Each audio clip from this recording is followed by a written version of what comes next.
So Srimad Bhagavad-gita As It Is. Today's talk is from this great book, Bhagavad-gita, chapter 18, beginning from text 29. Title of this chapter is The Conclusion of the Gita, the Perfection of Renunciation. Text 29.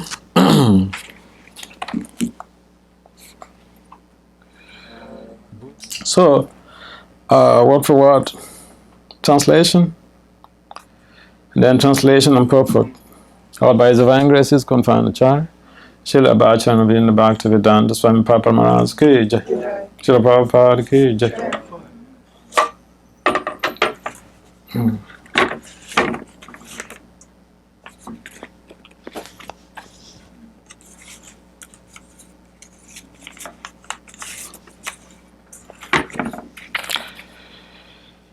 Okay. Buddha of intelligence. Vedam, the differences. Drite of steadiness. Cha, also. Eva, certainly. Gunataha, by the modes of material nature. Trividam, of the three kinds. Srinu, just here. Puchamanam, are described by me. Asesena, in detail. Pritaktvena, differently. Dhananjaya, a winner of wealth.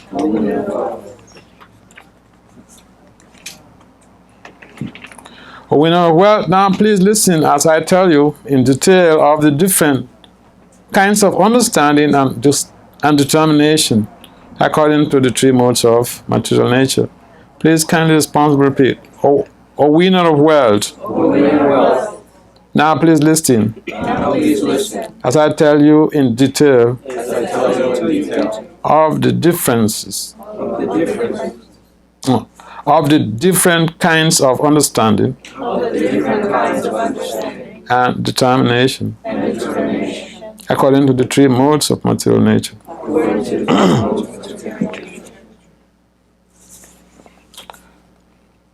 Purport. Now, after explaining knowledge, the object of knowledge, and its knower in three different divisions according to the modes of material nature, the Lord is explaining the intelligence and determination of the worker in the same way.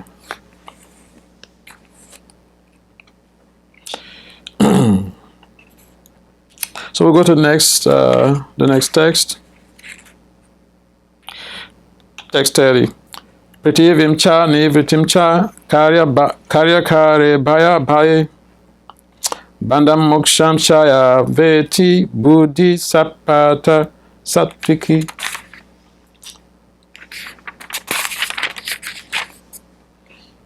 O son of Prita, that understanding by which one knows what ought to be done and what ought not to be done, what is to be feared and what is not to be feared, what is binding and what is liberating, is in the mode of goodness. Please kindly respond and repeat. O son of Prita, that understanding by which one knows what ought to be done and what ought not to be done, what is to be feared and what is not to be feared, what is binding and what is liberating, is in the mode of goodness. So purport. Performing actions in terms of the directions of the scriptures is called pravritti, or executing actions that deserve to be performed. Actions which are not directed are not to be performed.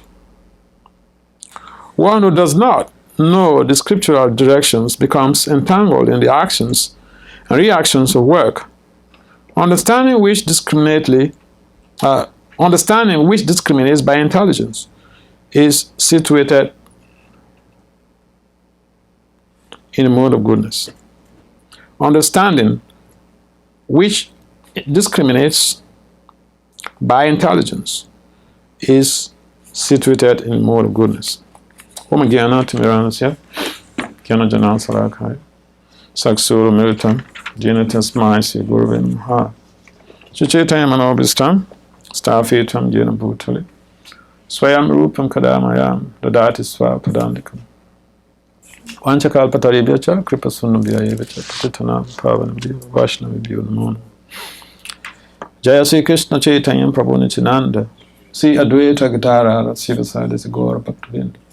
Hare Krishna, Krishna Krishna, Hare Hare, Hare Ram, Ram Ram, Hare Hare. Namo Vishnu Padaya Krishna Pistaya Bhutale, Srimad Bhakti-vedanta Swami Itinamani, Namaste Saraswati Deva Gauravani Picharini, Nirvisesa Sunyavadi Pasatyota Satari.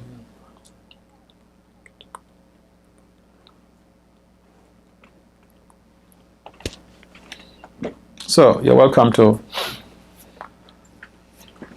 Matchless Gifts, normal Saturday programs. So, in this very text, in the beginning, the Lord is alerting Arjuna about what he wants to discuss. That is text 29. And in text 30 is giving some delineation about the characteristics of one whose intelligence is governed by the mode of goodness. There are three types of qualities, or three gunas, qualities of life, and that is the mode of goodness, the mode of passion, and the mode of ignorance. And we find that these three modes, they are the groundwork. In other words, the different permutations of these three modes create the different type of behavioral patterns we find in human society. And so, even intelligence, basically we understand that, Prabhupada would refer to intelligence as that ability to be able to discriminate between matter and spirit. But there are also people who don't just discriminate between matter and spirit. That we will refer to as spiritual intelligence.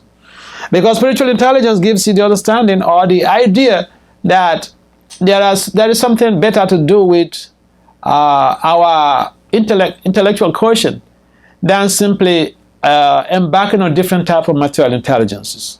There are several types of material intelligences. First of all, let's look at what specifically this text is talking about. Now, for someone, there are different type of people, and we find some grades of people, they don't like to do anything that their loved ones will query them for it. They don't like to do anything that people will say, but why did you do this? There are also people who may not really care about what people say. They want to see, is it ordained by God? Is it ordained by the acharyas? If it is that, if it is ordained by Krishna, it's ordained by the acharyas, to hell with anyone else. So, yeah, we can be materially very, very good in terms of considering what our neighbors will say about us, or what our friends, what our loved ones, what our spouses, what our family will say. But the point remains that this text is specifically reiterating the point that one has to act based on the scriptures. Then that discrimination is based on the quality of goodness. Because every other thing that we do basically boils down to the point that we want to create some awareness amongst people around us that about our leanings, about what we're interested in and what we are not interested in. Not about what Krishna is interested in. Not about what Prabhupada is interested in. Not about what the spiritual master is interested in. So that makes a big difference between someone in the mode of goodness who is just aligned to scriptural injunctions. And again, in the Gita, the same Gita, Lord Krishna mentions that it is only this type of people that will experience sustainable peace. Because sometimes people think that peace means the absence of trouble. But this is a world of troubles. So we can't really stay in this world without troubles. In fact, that is why the whole of the scientific arena, or especially in the social sciences, is geared towards problem solving. Because they know that the world is a problematic place. There are so many problems. If you deal with one problem, then another problem crops up. Why? Because this is the nature of this material world. It's Dukalayam Asasvatam. It's a place where we are bound to experience different type of challenges. But having that higher understanding from the scriptures, what Krishna says, what the acharyas have said, and if we use that framework as a guide in tailoring our lives, then basically we are on the pedestal of the mode of goodness. Otherwise, people have different types of approaches to life. And intelligence is something, it's not something unique, except the spiritual definition. That is unique. But otherwise, everyone in this world has some intelligence. Some people are very smart with crafts. Some people are very smart with using a knife to cure someone of a disease. The doctors, they do this. This is spatial intelligence. And there are those who are also able to manipulate the different elements of material nature. Say, for instance, people who are very highly indebted, indebted in social intelligence. They can utilize the material energy, in amazing ways. And for others who have cultural intelligence, they are able to align with different cultural settings very easily. Whereas someone who is not culturally intelligent, he may find it very difficult. I know people, especially people from Fiji who came to this country, and they didn't stay for 2 weeks, they left. Why? Because they felt, I don't fit in here. They come from a background which is basically, the culture is different. The culture is basically family oriented, community oriented. But here in America they come and everyone is a rugged individual. Rugged individualism. So they don't fit in. One of my friends, his mom is around in Seattle, and the mom is regretting, he's from India. The mom is regretting that, why the son has to book her up for 3 months to stay here. She feels very uncomfortable because that social interaction that, she's exposed to in their own communities, whereby, they go to this person's compound and this person's house and, have chit chats with the neighbors and family members. That's not there. I mean, the son has gone to work and she's just going to be in the flat until he comes back, or maybe chat with the wife, and there's no place for you to to roam around and go make some chit chats.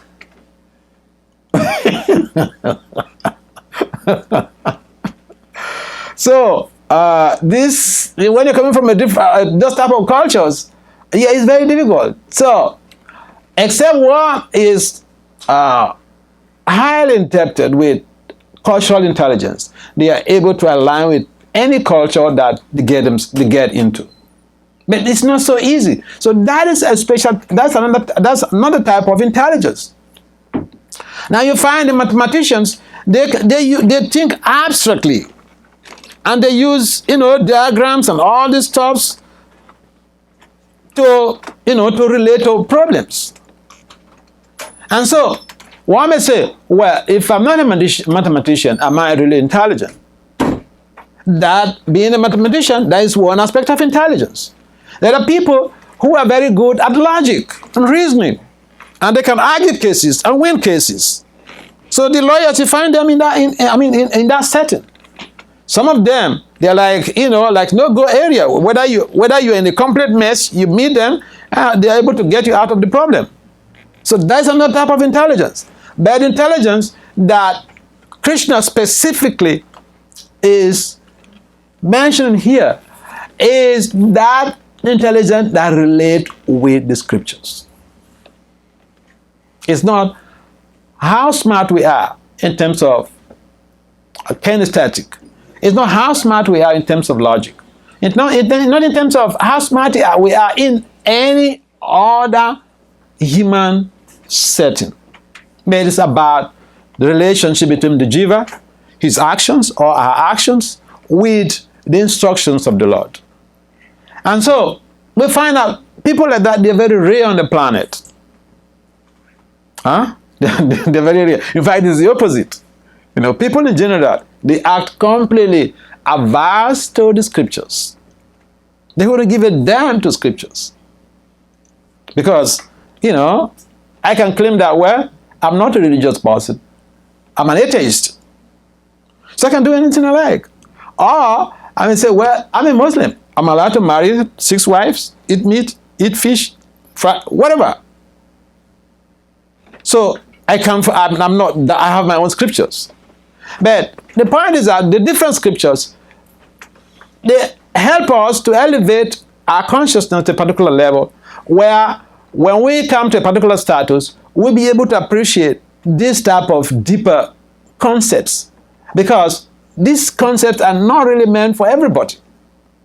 It's like when you have a kid in kindergarten, one of the kids in the family is in kindergarten, and when you come back, when you have someone who is doing maybe a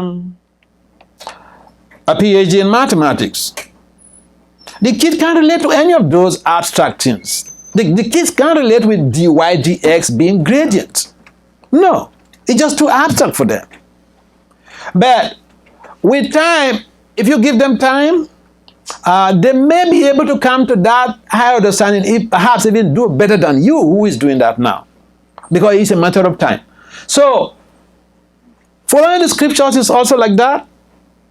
In other words, we don't have to just condemn any and everyone that, okay, look, I'm in the mode of goodness. My actions are based on the scriptures. And you, damn you. We don't need that. Then it becomes like, the brother who is doing a doctorate in calculus, he comes home and tells his younger brother, do you know what is dy dx? And the younger brother says, bros, I'm just in high school. I don't know. And then you say, you're damn stupid. No, it doesn't have to be in that way. Because there are levels of understanding. And as humans, our intelligence, we keep developing our intelligence. Especially if one is still a teenager. Intelligence keeps developing. And we find that even some kids, they are in the mode of goodness. Some kids are in the mode of goodness because if you tell them to do the wrong thing, even parents tell them to do the wrong thing. I know of kids like that. Some people have told me. I know one proper disciple, he told me, elderly Caucasian, he told me his story. I don't know whether I mentioned this before, but, he went when he was a kid, he went with his dad to the mall. And when they came back home, the dad sat him down and told him that, boy, in the mall, you can pick something as long as you don't get caught. But he told me, this is not right. I'm not going to do it. Just today, I was watching something on the news. So there was a 4-year-old girl who went to the mall with the mom. And then, unknown to the mom, the girl picked, what do you call it? A Barbie. What is Barbie? A doll. Okay. And the cost of the doll, the cost of the doll? 0.99 cents. 0.99 cents. Oh, I mean, $0.99. In other words, it's not up to $1. But you know what? I think there is a screen. And so the person who watched the screen saw the child, took the Barbie, and they called the police. They called the police, and then the police rounded up, this family. Over the news, the emphasis, these TV guys, the TV journalists, the emphasis was $0.99. And the police carried a gun on the threatening to shoot the parent, threatening to kill the mother. 4 years old. So the emphasis there was that, but this is a child. If even she did that consciously or unconsciously, the police overreacted. And so one child goes to the mall without the consent of the parents, without the parents knowing, they pick something. Another child, the parent tells the child, you can pick something in the mall as long as you don't get caught. And the child objected. This is not right. I'm not going to do it. So even the youngsters, they could be governed by the mode of goodness. In other words, don't underestimate a child. We can't say who is who until when situations crop up. And so the essential factor here is that the child, the proper disciple who objected to the father's instruction of taking something in the mall, he didn't know anything about, scriptures. But, conscientiously, he just felt, no, this is not right. I'm not going to do it. And therefore, for church people to grow and become very ethical, very spiritual, very community-oriented, very selfless in their services, it is just an easy thing. And that is why, apparently, that's why he became involved. He encountered Prabhupada and became involved in developing his spiritual life, devotional service. And so, when we are born with a particular type of consciousness, or particular type governed by the mode of goodness, people who are under the auspice of the mode of goodness, it becomes so easy for them to live their lives in a way that they don't get entangled in any type of situation, either by instruction from superior orders or whatever. If you tell them something, they may not object, they may not tell you, no, sir, no, dad, but they will think, I'm not going to do this. Another kid told me, her mother told her that when you go to the mall, you can pick something, as long as you don't get caught. But she openly told the mother, no, I'm not going to do it. And so we find these people, this set of kids, it's not that they are adept in the scriptures. They didn't read Bhagavad-gita, to learn high, ethical reasoning, ethical thinking, injunctions. Don't do this, don't do that. No, just conscientiously, they are not inclined to do something unethical. And so, with the mode of goodness, we can develop the mode of goodness, or we could even be born with the mode of goodness, born under the control of the mode of goodness. And people who have that type of quality of life, they're very easygoing, they're very peaceful. They don't really they don't overwork themselves in terms of to what extent they're going to go to do things in the wrong way to achieve particular objectives. No, they won't do that. And therefore, the mode of goodness is very essential for human development and for societal development. It is only when people come to that mode of goodness, their intelligence is developed to that mode of goodness, then that discrimination, even that existence, that encompasses existential intelligence.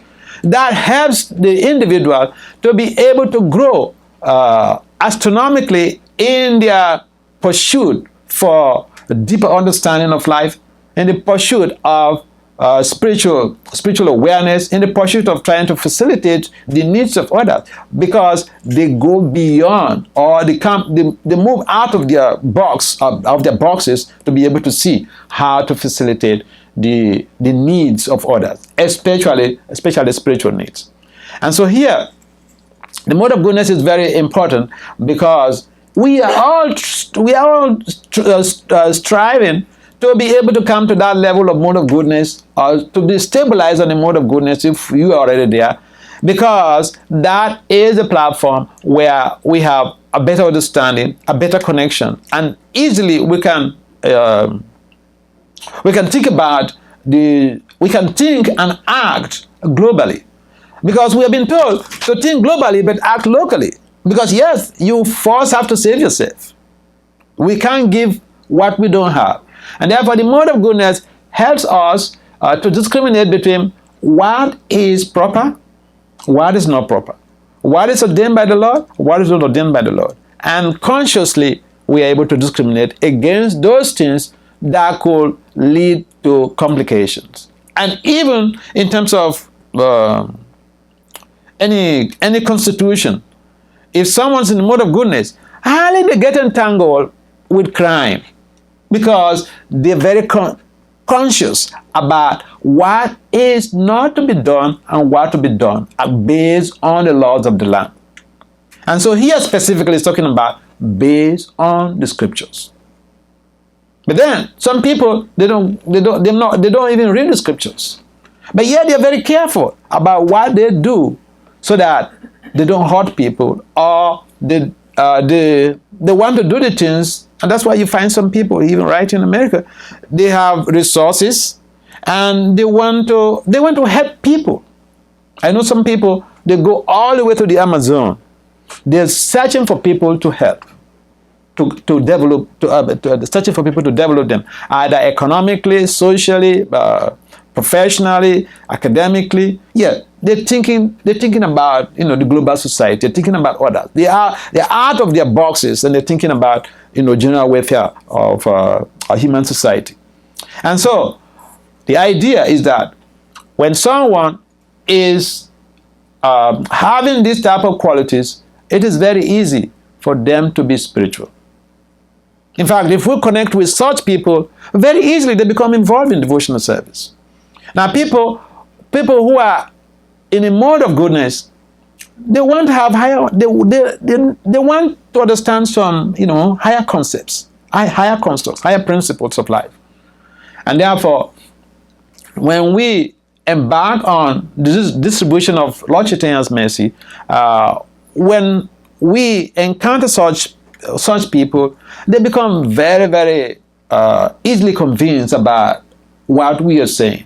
Whereas those people in the mode of people who have the understanding that is circumscribed by the mode of goodness and passion, those in the mode of passion, again, the next verse talks about the mode of passion, and those in the mode of passion, they only see, they do what is what is going to give. They engage in quick fixes.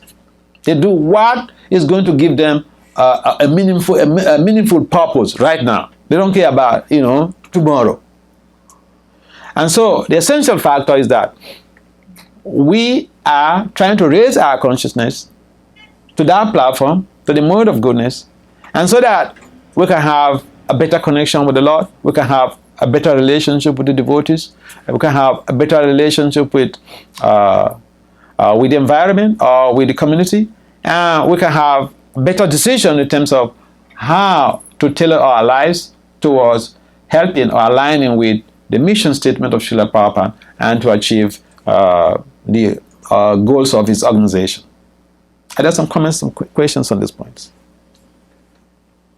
The boy. My boy? Yeah. So, I mean, that's from a previous life. The boy obviously cultivated the mode of goodness somehow. It's Prabhupada's disciple, He's elderly person now. So is it because of his previous life, he was into cultivating a mode of goodness, that in this life he reacted like that? Yeah, those things are there. So you find some people, they are just born with those particular qualities that you wonder, where did he learn this? Because someone can act, counterproductive to father's instructions, but based on ethical values. The father tells him, you can do like this. But he thought, no, this is not right. Yeah, it's from past life. I mean, it's like you have someone, a child is born, and no one taught him or her how to play piano, or how to play piano. But 3 years or 4 years, he's expert. He just taught the piano. Oh, yes. Or you find some child is super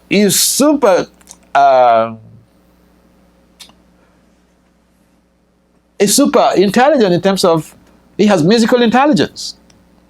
So it's also like that. Yes, in most cases it's from previous lives. Yeah. Yes. It's not exactly on the subject. Should I wait until? No, you can ask your question. I was reading today. There is some devotional site also, and it was mentioned that Paramatma direct us through our intelligence. Paramatma did what? Direct us through our intelligence. Oh, okay. Yeah, the intelligence is a material element, and if you've read about Paramatma directing through intelligence, yes, intelligence is supposed to be a superior element, a superior factor that's supposed to help to direct our affairs. But you know what? The mind is like a bully. You can have someone who is an older kid in the house, and then a younger kid is huge. I have a case like that. In one of my friend's place. So the younger child, he's huge. The older one is like a cretin. The smallest guy. But the advantage of the older one is he's huge, and he is very much aligned with Prabhupada's teachings. The older one, he's a little bit lousy, okay?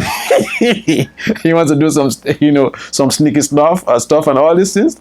And so then the bigger one, the older one, the younger one is supposed to be submissive to the older one. But when it comes to ethics, no.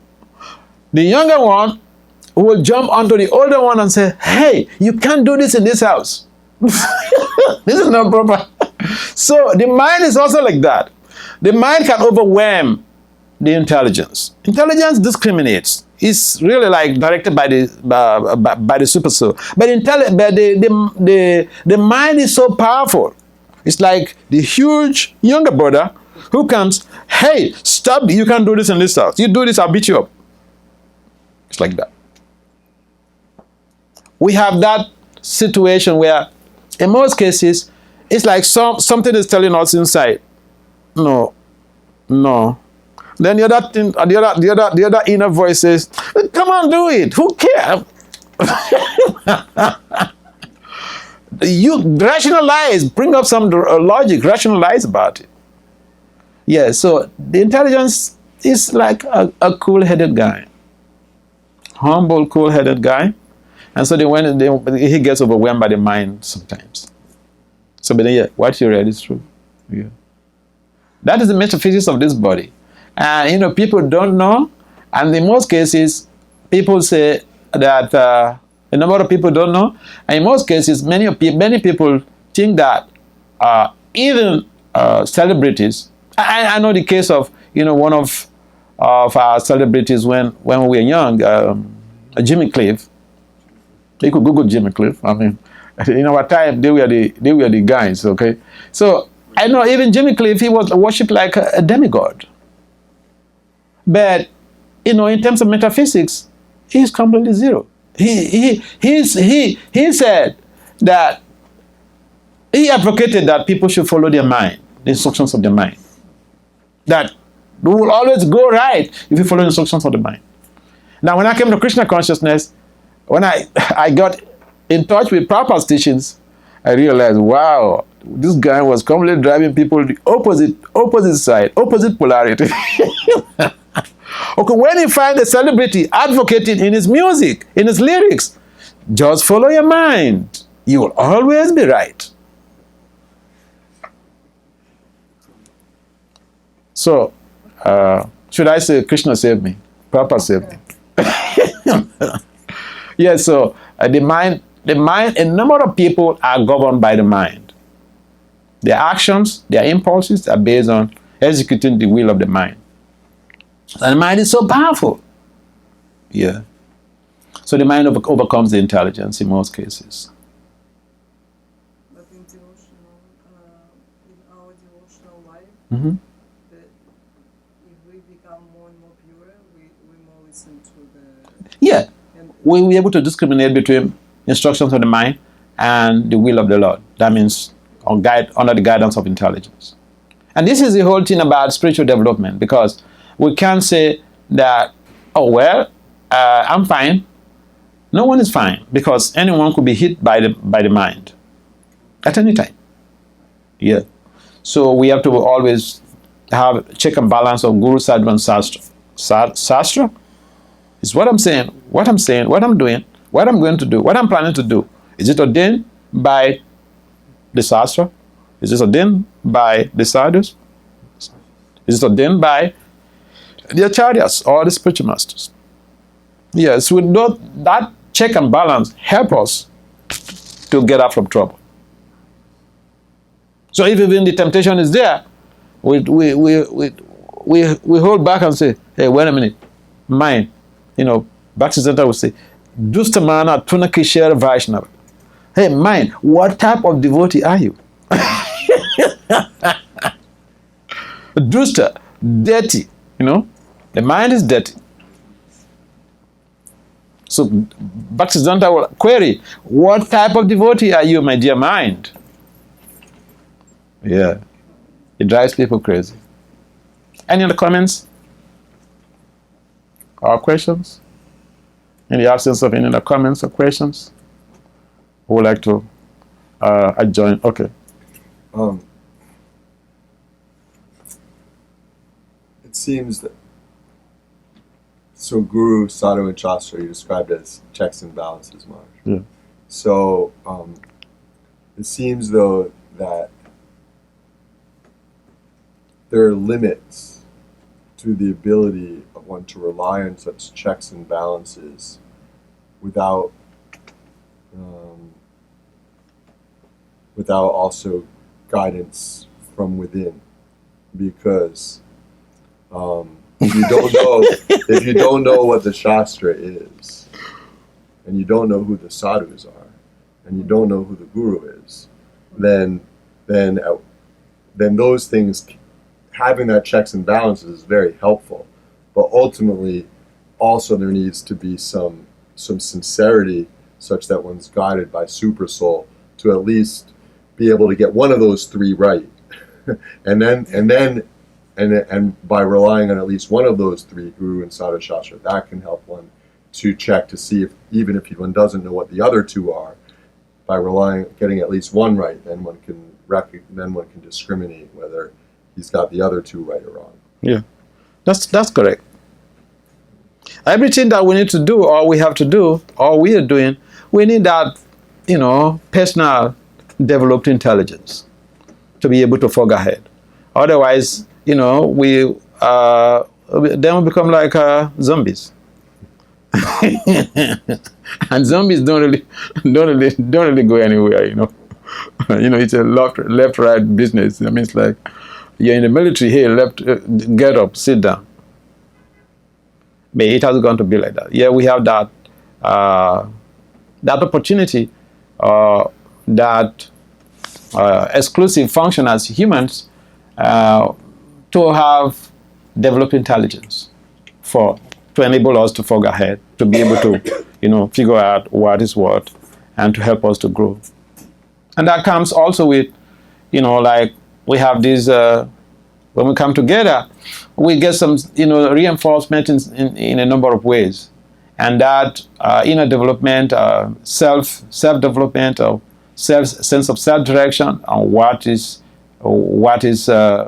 appropriate and what is not. Yeah, people have that inner will and inner sense of direction. Then they make a better progress on an expedited rate. Yeah. Any other comments or questions? And Mars. Yes. So I'm thinking that point also you can connect it to the point in the Matorya Kadambini point in there that states that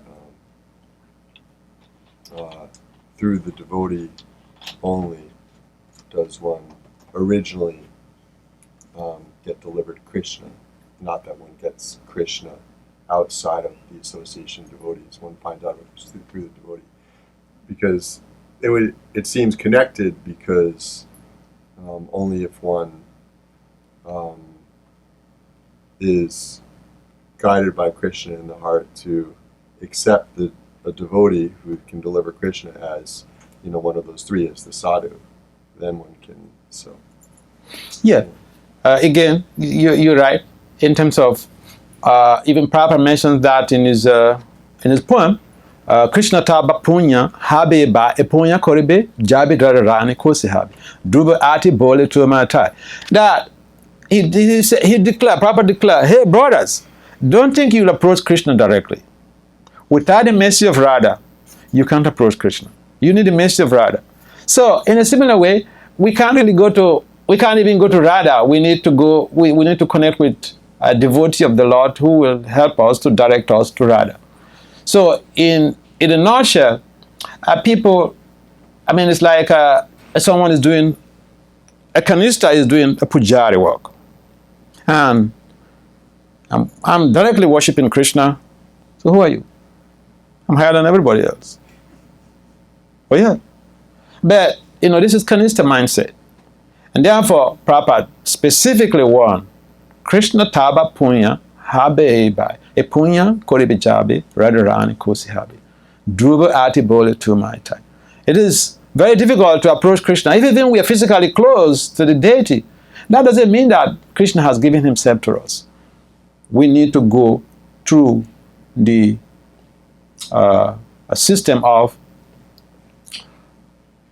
a compassion system where we get the mercy of the devotee, or we go through the devotee, or we go to Radharani to be able to get Krishna's blessing. Because then, if everybody has to approach Krishna directly, then we don't even need a system of parampara.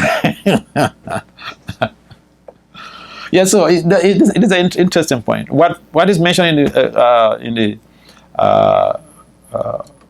Kanabini, Prabhupada also mentioned that specifically on aboard the Jaladuta when he was coming to New York in one of his poems.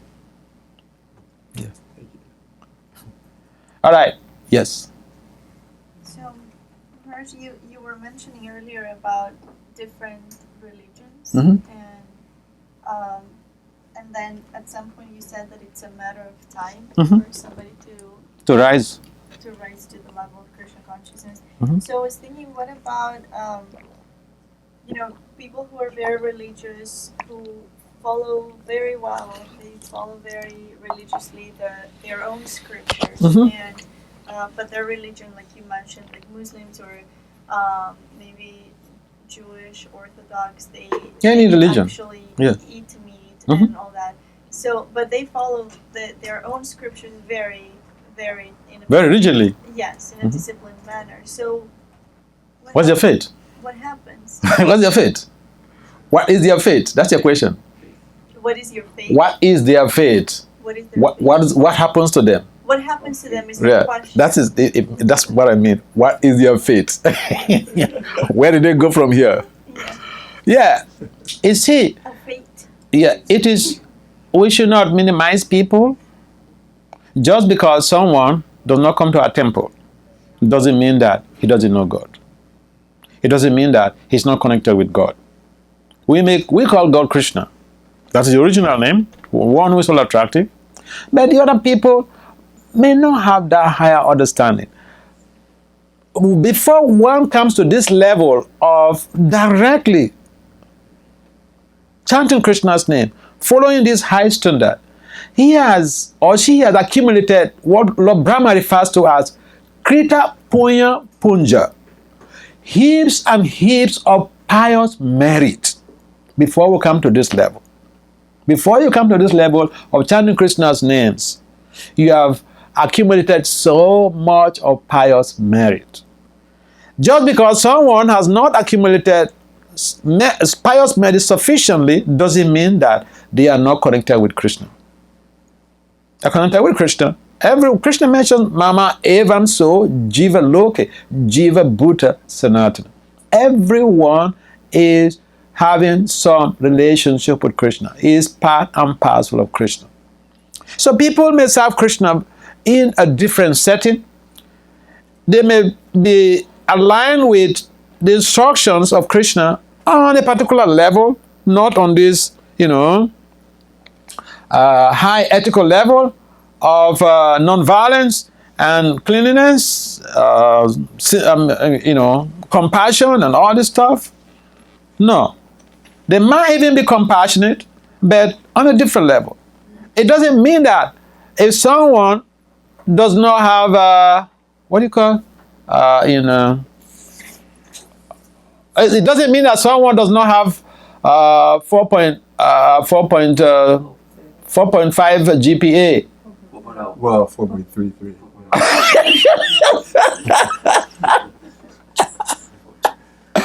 Then he didn't pass. He didn't graduate. No, it's not like that. Graduation is on a different level. People have, people have, different GPAs. But the important thing is, did they graduate? If they graduated, he's a graduate. What the hell are you talking about? So my point in making that correlation is that we should understand that, people cannot, our faces are not the same. Our priority sequence varies. Our order of alignment varies. But, it's like someone is going to DC. One person decides to fly to DC. Somebody decides to go by the train. Somebody decides to drive his Mercedes or her Mercedes to DC. It depends on, someone decides to ride a bicycle to DC. A scooter. But, they are on their way to DC, all right? So you can't say, he's not on the race. He's on his way or on our way to DC. It's a matter of time. Okay, that's the point. So yeah, Lord Krishna mentions in the Gita that everyone is following his path. It's just a matter of time. And he specifically mentioned, don't disturb the faith of people who are even worshipping demigods. Because if you push them around, they may lose credibility and they may lose a sense of direction. And so, what someone is doing, whether they are eating meat, they are not our devotees right now. But in the future, they may even become more serious devotees than some of us. I've seen cases where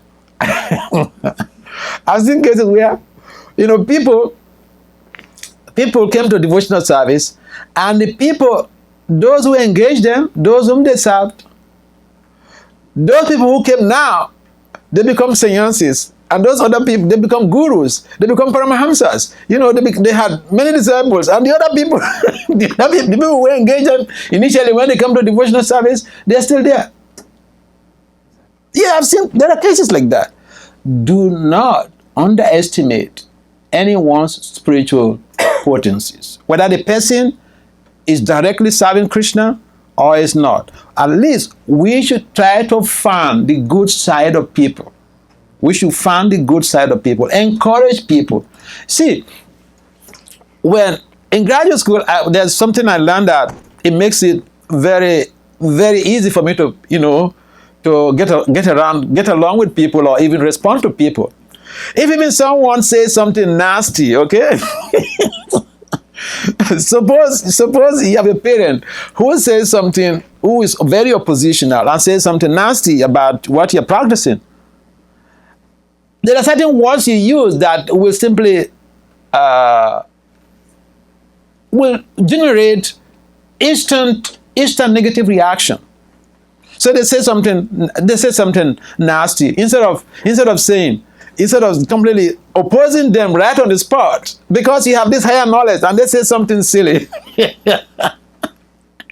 So what you can do is appreciate what they've said. That alone basically unfolds the ego. Appreciate what you have said. I had a friend from Canada, and so when we were in Mayapur together, we were discussing, and when I was telling him some things, he felt so bad because of the way his family have been reacting to him and the way he responded. I mean, it's like he's labeled like, a fanatic and all this. But I told him that, yeah, you are fanatical.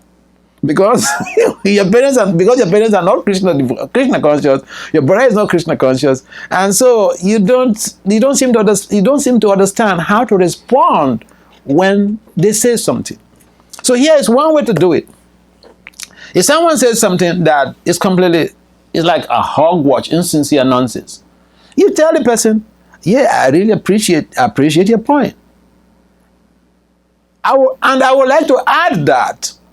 Instead of saying, however, immediately you use the word, however, he knows or she knows you're opposing his point or her point. But when you appreciate when you say, I really appreciate, this is very intelligent. This is an intelligent point you made. And I would like to add that. Then you go on talking about the things that you want to talk. And they will accept it so much in good faith because you are not in an argument with them. So it's a skill. So a number of cases, we don't know how to respond to people, especially family members. A number of us fight with family members a lot. We don't know how to respond. Just because they are not devotees now, it doesn't mean that they will not. I think I told you the story of one of my friends, one of the boys who served me in India some years ago. He told me his parents, they had two boys. His parents, he finished first degree and moved to the temple as a brahmachari. He did IT, and his mother and his father and all of his family, they were completely opposed to him. They did all type of things to sabotage his effort, but he kept persistently pushing on. And sometimes he would visit the mother, bring prasadam, and he was telling me, you see, Maharaj, these people, they gave me hell. Now my mother is more serious in devotional service than myself. She chants 64 rounds on a Ekadasi. I can't even chant 24 rounds. He was telling me that, The woman who gave him hell. So, we should see how best we are responding to people's situations and needs. We can't expect everyone to be on the same level at the same time. That's the point. That's my response. Yeah. All right. So, we'd like to draw the curtain now, and fortunately and unfortunately, I'm leaving almost immediately. Because I had to catch up with a number of things. But I'm again happy to be here. After when was the last time I came here? A long time ago. Before I went to India. No. When I came to India, I was here. You came back. Yeah. At least. Yesterday, a long time ago. You're never satisfied.